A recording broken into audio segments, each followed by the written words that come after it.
Hello, Kibrang, di ba lang cute na magandang araw po sa inyong lahat. Mahilig din ba kayo na mag-edit? Dahil kamakailan lang mga Kibrang, di ba lang cute na may na-demonetize na content creator dahil dito.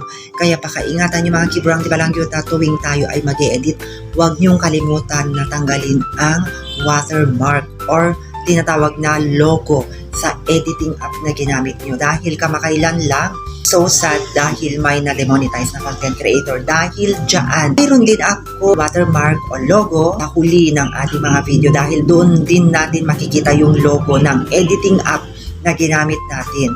Pero ang ginawa ko, dinilit ko lang nung last year pa yon.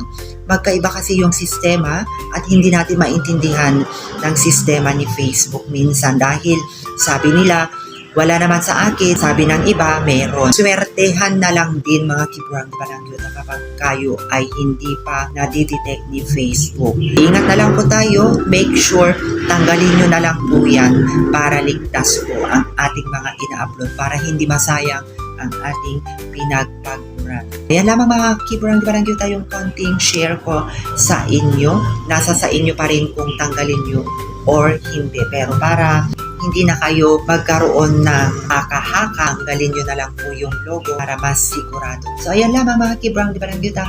See you next. At baka naman, kung may nakita kayong star icon dyan sa aking video, paki-click na rin mga Kibrang, di ba lang yuta, para naman mabigyan ng konting support ng inyong post. Bye! Thank you so much!